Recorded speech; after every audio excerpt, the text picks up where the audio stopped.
ជំរាបសួរពុកម៉ែបងប្អូនថ្ងៃនេះគឺនាងខ្ញុំនឹងក្រុមគ្រួសារមកចូលរួមពិធីបុណ្យ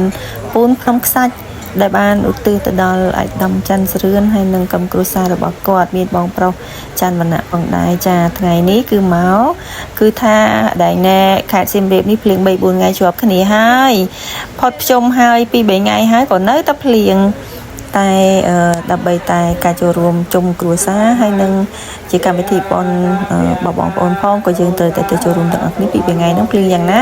ក៏នៅតែត្រូវទៅដែរចាឥឡូវនេះមកគួយស្ដាប់លោកទេសនាហើយកំពុងតែលោកទេសនាលោកសោតចាលោកសោតអញ្ចឹងត្រៀមខ្លួនដើម្បីរងចាំដាក់បាតលោកនៅក្នុងពិធីបុណ្យនេះផងដែរចាឥឡូវនេះងាកមកមើលទស្សនភាពកូនចាកូនគឺថាណែចែកលុយគ្នាអរញ៉ៃសម្រាប់ដាក់បាតលោកចាម៉ែឪដាក់បាតលោកជាមួយនឹងបាយចាចំណែកកូនគឺដាក់បាតលោកជាមួយនឹងលុយអញ្ចឹងគេចែកលុយគ្នាណាបងប្អូនគេគួយចែកលុយគ្នា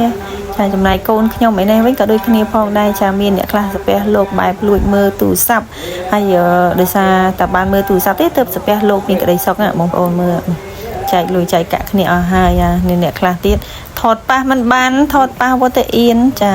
អាពីអ្នកបងប្អូននេះគឺចែកលុយគ្នាមកអ្នក10000នឹងឲ្យបានគ្រប់ឥឡូវនេះមិនអ្នក10000ទេបងប្អូនអ្នក5000និយាយខុសបាបហើយឥឡូវចាត្រៀមខ្លួនហើយឥឡូវស្ដាប់លោកសូទាំងអស់គ្នាពេជ្រពេជ្រញ៉ាំមួយអ៊ំថត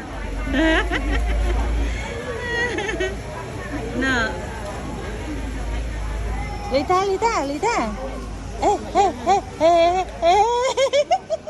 អូមកវាអាក្រក់មើលមែន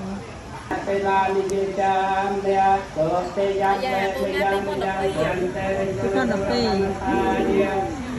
មកហើយញ៉ាំ remember your birthday នេះមកញ៉ាំមកយេ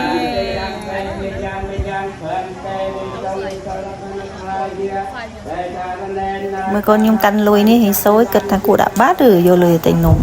មើលចុះមើលឡើងទៅប្រហែលជាមួយគេមើលឯងមានលួចយកទៅទិញនំទេខ្លាចបាបចឹងហើយក៏អង្គុយកាន់លុយតទៀតទុករងចាំទៅដាក់បាតគេធំហើយគេដាក់បាតខ្លួនឯងចាឥឡូវនេះម៉ែនោះក៏ចាស់ហើយកូននោះក៏ធំទៅចាហើយលុយអ្នកចែកឲ្យដើម្បីដាក់បាតលោក10អង្គអញ្ចឹងម្នាក់គឺបាន5000ចាដើម្បីយកទៅដាក់បាតលោកហើយដូរមកបានក្តារ500ថ្មីជ្រើងម្ដងចាឥឡូវចានៅក្នុងរយៈពេលនេះផងដែរយើងត្រៀមដើម្បីទៅដាក់បាតប៉ុន្តែដោយសារតែអត់មានអ្នកជួយថតណាបងប្អូនចឹងថតបានប៉ុណ្ណឹង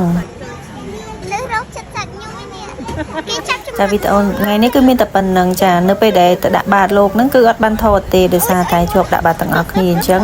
អត់មានកាមេរ៉ាមែនណាតនេអាចជួយថតបានដូច្នេះហើយក៏វីដេអូមួយនេះចប់ត្រឹមតែប៉ុណ្ណេះឯងចាឥឡូវនេះសូមអរគុណនិងសូមជម្រាបលាបាយបាយ